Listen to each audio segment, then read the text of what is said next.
Thank you for joining me once again. Hi, my name is Linda Ndungane and welcome to Thriving with Linda. Conflict. Yeah. But I'm the worst.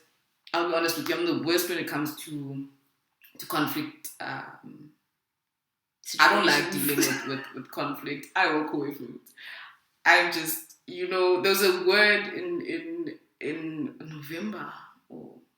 So we had a disagreement with this particular individual over the phone. Okay. And so this individual is very close to my heart because everything they say, I take it. It gets into the heart. It's so deep, right? And there's a word. This person has never used this one word, and it was a swearing word. It was so deep that they said this word and then dropped the phone. Yeah. And because I'm one person who, I don't know, but I don't use swear words. I don't, Yeah. I try my best not to. It's even worse when my it happens daughter's that around. you have to. Yeah. When that happened, literally, I jumped. When you jump. It was hazardous. What? Like someone using the F word. Oh, both of them end with a K, but the other one, not the famous one, but the other one. And I'm like, hi boo. And over me, so what happened? I called and said, I'm ready. It's 8:00. So we were supposed to meet at 7:30. I was up at 5:30. And this is on a Sunday. And okay, but to cut a long story short, because I don't think we'll include this part. But the fact is, I was not in the wrong. I made a statement to say, I will wait for you because I can tell you're still asleep. And because I'm ready, I'm going to relax. I'm going to watch the services. I'm going to listen to gospel music. I'm going to chill until you call me. To let me know that you're fine. As well. Then that was the end of the conversation. It was bad. So I'm waiting for a phone call. I don't get a phone call. I don't get a phone call until 10 to 10. Yeah? Mm-hmm. Yeah, service ends at 10 to 10. I'm watching, on YouTube. Do I not get the call that says, but I've been waiting for you? I'm thinking, what do you did not mean? Even call. Yeah, what do you mean? What do you mean? See, one lesson I learned from my lecturer. My lecturer was like, the phone was dropped. Because the thing is, it wasn't even a sub. So I get there. Ahunzima. Anyway, let's just let it go. He just sparked up that. So just to share with you, I just let go because I just kept quiet after that, and yeah. I deal with it in different ways. Obviously, I'll share one day, but yeah, it's not one of those that you can promote to people. I go and shoot stuff. So yeah. So you can't be telling everybody else to go out there and go shoot stuff. But because we are a family channel and yeah. Assumption, Linda. At the end of the day, when I'm on the way. The thing is, I was so specific to say, call me when you are ready, when you are up and ready. When you're speaking to someone, they're half asleep and you can tell. I'm sure they even forgot that person even forgot what you said, call me. Yeah. So that's what I'm saying. Assumptions. I'm thinking, she's already there, so I have to be there now. Yeah. Got up, went out, got ready. But it's the strangest thing. It's the strangest thing. I don't know how you feel, but do you feel that the decisions that you make around dating are as a result of you not seeing examples of what good dating and good courting is?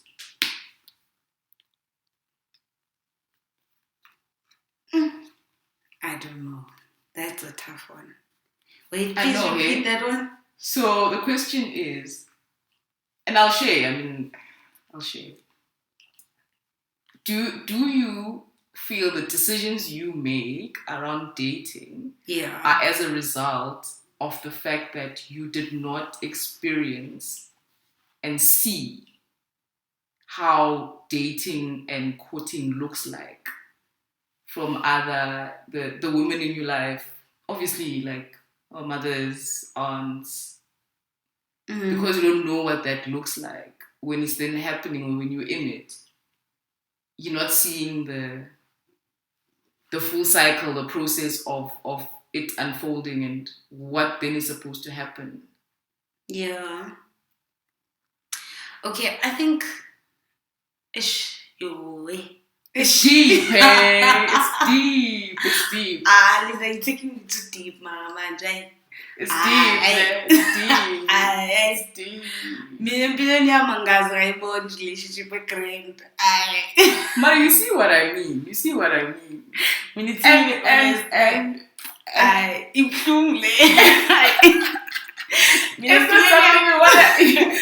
not something you want to talk about. I don't want to talk about it sometimes. I don't want to talk about it. I was talking about it. Oh.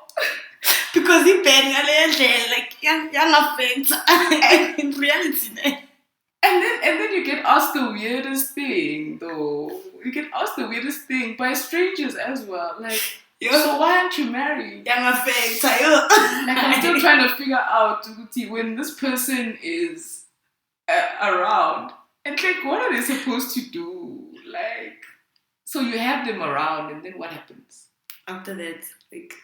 Like the long. So when we were talking about how Bishop and Ma Bishop and Dr. Matole and his wife. Yeah. What other examples do you have? The other examples. Yay. To be honest, those are the only examples I have. I want to be real. Like, celebrity-wise, I don't have one. Oh, I've got a good one as well. Okay, they're not too close, but like my former, the third former. Oh, clearly I've had a lot of bosses. Yeah, probably. Okay, but let me see, like a mentor, my mentor. Her marriage, I think it was running into 30-something odd years. Is it? Yeah, with 3 children and actually, she spent a lot of time talking about her family and her husband and how great, like not how great a relationship is, but she would talk about things that have happened like over the weekend. How he phoned, the pick me ups and drop offs, the flowers, holding of hands, and things that you like.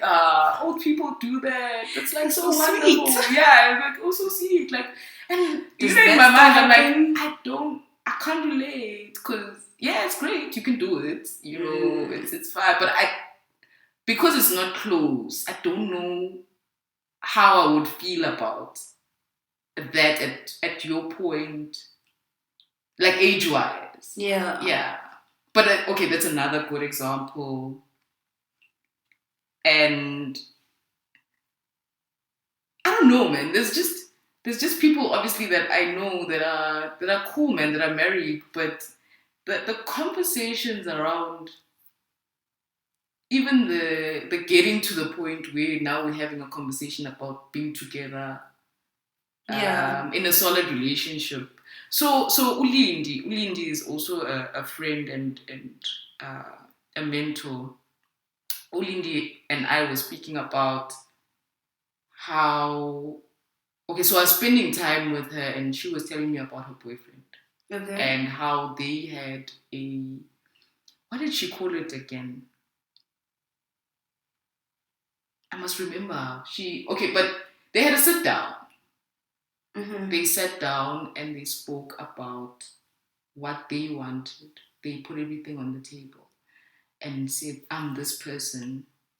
And the reason why I actually, wanted to have this conversation was how to actually get to the point where we ask the question, why aren't we doing that in our relationships? Like, why are we so scared of doing that? To sit down and actually have the real conversation to say, I actually, so a guy saying, I'm actually courting you because I want to eventually be married. So this process is for me and you to decide this is where we are going, and put it down to say I want long term. And also when someone doesn't want long term, have that discussion. Yeah, don't be too afraid to say, oh, okay, when are you seeing married? I just want a 3-month thing, trial. Yeah, so now it's not a trial, and then you invest. Oh, well, it is a trial for that person, but they don't say it. Then you invest time, invest energy, and 3 months, 6 months down the line, you start to question the connection. Yeah. Oh, was I not worth it? Now things are not happening that used to happen. Now you're not getting the calls. Now you're not getting the same consistency of where it started. Yes, because there wasn't a point of a sit down. There wasn't a proposal to say I want to be your boyfriend. I want to be, and yes, I will be your girlfriend. Yeah. Yeah, one of that discussion, I want to take this to the next step. We started off as friends. We're getting to know each other. We're going out, like. But I think people are just afraid of that conversation, and that's where we need to be getting it. I think the but why. Okay, well, I'd have reasons behind it, but these are just general reasons. I think it's more of a fear. The thing is, you can be more open to a stranger than the person you're staying with right in your house. Mm-mm. You could be more comfortable talking your goals and your dreams in an open space whereby nobody actually knows you that well, because they wouldn't judge your ideas and your ideas, your ambitions, and they wouldn't judge that. Your dreams, they wouldn't judge that because they do not know you and where you see yourself.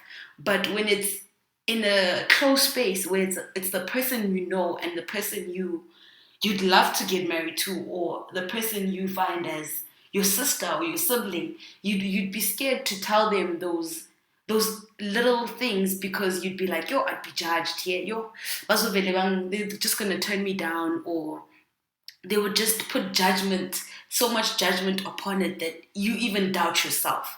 You end up self-doubting where you want to be or where you'd love to go, and you end up not being motivated enough to actually pull through with whatever idea you have. I disagree. I think it's the other way around. But it still goes back. It still goes back to what I was saying about the family foundation. To say, build the strong family foundation.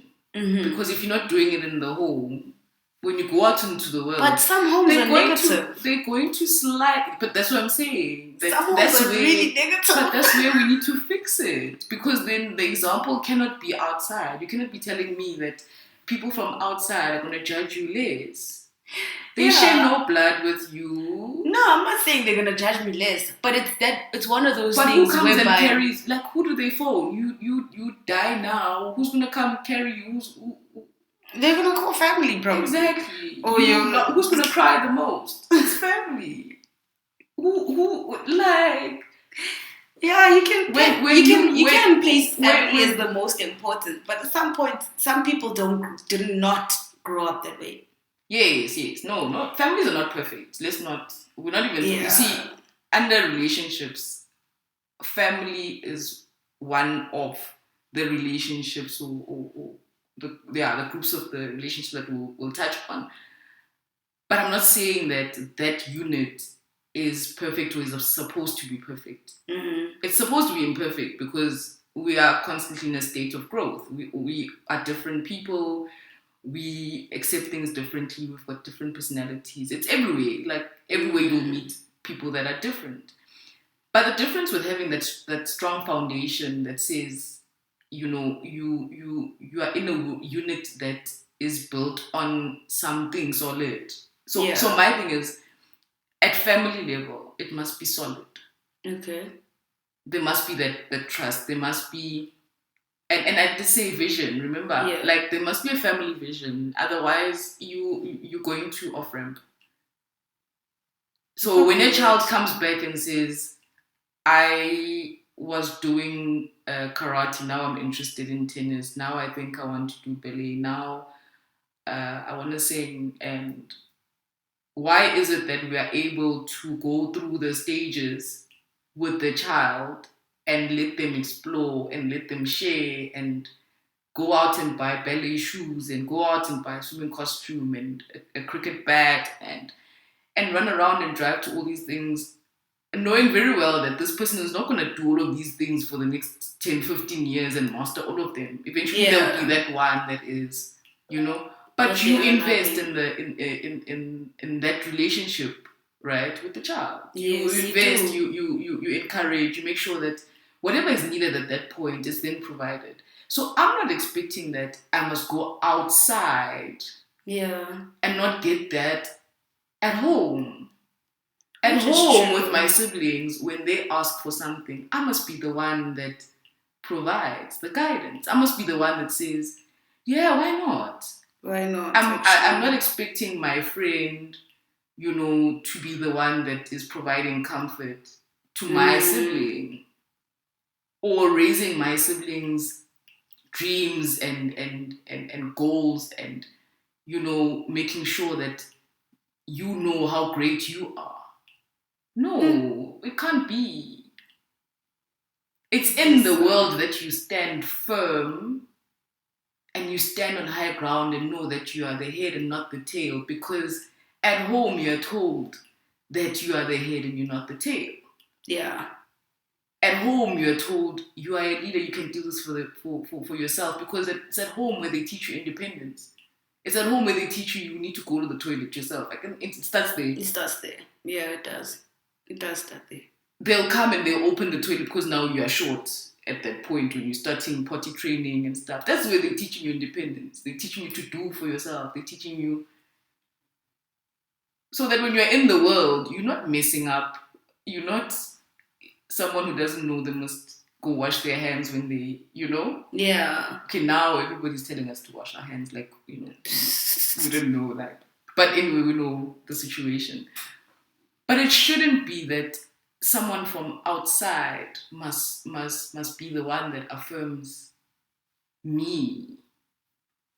Yeah, it shouldn't be. You must be affirmed from your close circle.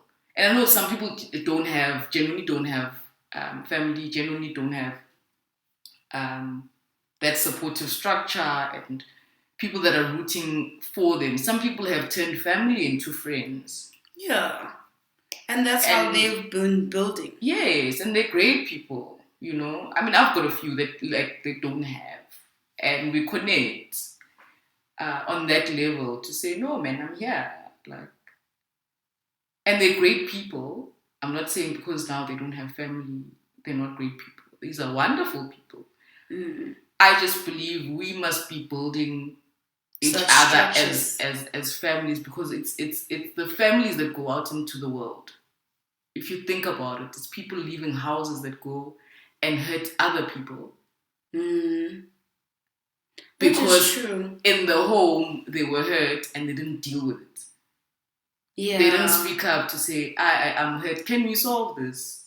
The open conversations were not there. Rectifying bad behavior was not there. And when bad behavior was then rectified, there wasn't a plan to say, then what do we put in place to make sure that you are after then okay? This, how do we move forward? How do we manage this situation? How do we call you to order in a way that you will see that you've reached the level of disrespect that we can't handle as a family? Yeah. Because relationship now we're up and down, going to court, supporting, people because they're family, and you didn't connect at the beginning. At the beginning. But because family will be the one that's there with you when you commit whatever crime, it's the moms that go rushing, standing there crying because their sons are being arrested for murder, and you're thinking, but there was something that was not that could have been actually rectified before getting to that point. Yeah. And I think we should be getting to a point where we speak up when we are hurt. We speak up when things are not right. so that we get to a point where we're not going around hurting other people and saying, no, but I'm fine, I'm happy. Because you can be that person who's fine and happy, but you're leaving droplets of little bombs that hurt other people and ruin other people's lives, and you don't realize that you're stifling their growth and their greatness. And we actually need those great people because they are the ones that are supposed to change the world. Like, each of us have a role to play in changing the world. The great, you know, because we have to do it together. So if you break that one person, you're ruining the chain. The dominoes effect that's supposed to be happening. Yeah. Which is true. Yeah. Thank you for joining us. We're just sharing random thoughts. One of those in the month of February, all about relationships and us course correcting, us looking at ourselves differently, us acknowledging family, what we see out there in the world, what we've learned, what we see working, and just embracing the fact that everyone is on a journey of growth. Yep, and not forgetting the reflection. Yeah, let's reflect. I think those are the three, no? Be The open about our mirror. hurts, reflect on and being able to speak up and learning, and also teaching others to be comfortable with opening up to us, you know, yes. so that you are also able to open up to them. Yeah, like I said, like I'm actually going to tell her that I was talking about her on this because I was supposed to actually send her a message because she's lovely like that. I will forever respect her for that as a friend and as a person. Yeah.